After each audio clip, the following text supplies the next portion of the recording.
شروع اللہ کے نام سے جو بڑا مہربان نہایت رحم کرنے والا ہے۔ تو سامعین، آج ہم 20 حدیث امام جعفر صادق علیہ السلام کی بیان کریں گے۔ گزشتہ ویڈیو میں ہم نے 20 احادیث بیان کی تھی۔ تو شروع کرتے ہیں۔ بسم اللہ الرحمن الرحیم۔ نمبر 21، جس شخص نے ایسی انگوٹھی پہنی ہو جو اس پر اللہ کا نام کندہ ہو تو استنجا کے وقت اسے اپنے بائیں ہاتھ سے اتار لے۔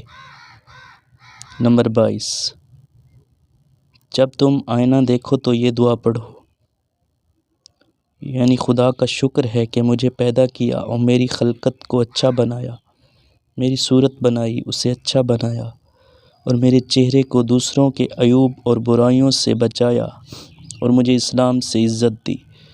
نمبر 23، جب کوئی مسلمان بھائی تمہیں ملنے آ رہا ہو تو اس کے لیے زیب و زینت کرو، کیونکہ آنے والا مسافر یہ چاہتا ہے کہ تمہیں اچھی حیت میں دیکھے۔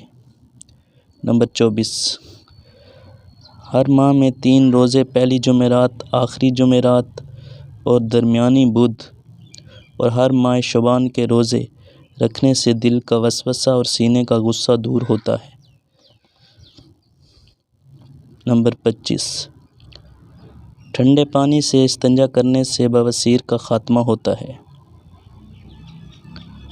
حدیث نمبر 26، کپڑے دھونے سے پریشانی و حزن ختم ہوتا ہے، نماز کے لیے کپڑوں کا پاک ہونا بھی ضروری ہے۔ نمبر 27، سر اور داڑھی کے سفید بالوں کو نہ نکالو کیونکہ یہ مسلم کا نور ہے۔ نمبر 29، جو شخص اسلام کے احکام پر کاربند رہتے ہوئے بڑھاپے کو پہنچا تو اسے قیامت میں نور ملے گا۔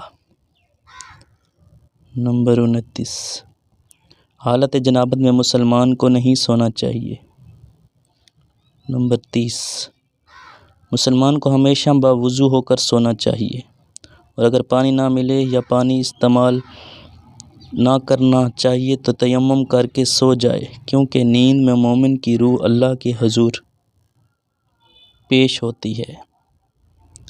اگر اس وقت وہ مقرر وقت پر پہنچ گیا تو اللہ اس کو اپنے خزانہ رحمت میں ٹھہرا لیتا ہے، ورنہ اپنے امین ملائکہ کے ساتھ اسے واپس بدن کی طرف روانہ کر دیتا ہے۔ نمبر 31، قبلہ کی طرف مومن کو تھوکنا نہیں چاہیے، اگر بھول کر ایسا کر بیٹھے تو اللہ سے استغفار کرنا چاہیے۔ نمبر 32، اپنے سجدے کے مقام پر پھونک نہ مارے۔ نمبر 33،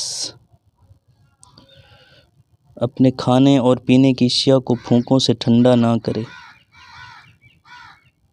نمبر 34، جادو کے تعویذ لکھ کر پھونکے نہ مارتا پھرے۔ حدیث نمبر 35، لاٹھی پر ٹیک لگا کر نہیں سونا چاہیے۔ نمبر 36، جب ہوا چل رہی ہو تو چھت پر پیشاب نہ کرے۔ نمبر 37، بہتے ہوئے پانی میں پیشاب نہ کرے، ورنہ اسے اگر کچھ ہو جائے تو اپنے آپ کو ہی ملامت کرے، کیونکہ کچھ مخلوق پانی میں رہتی ہے اور کچھ مخلوق ہوا میں رہتی ہے۔ نمبر 38، منہ کے بل نہ سو، اگر کوئی شخص اوندے منہ لیٹا ہو تو اسے بیدار کر دو۔ نمبر 39، جب تم نماز کے لیے اٹھو تو سست ہو کر اور جمائیاں لیتے ہوئے نہ اٹھو۔ حدیث نمبر 40، نماز میں اپنے خیالات میں غلطاں نہ ہو جاؤ، کیونکہ اللہ صرف وہی نماز قبول کرتا ہے جو خلوص دل سے پڑھی جائے۔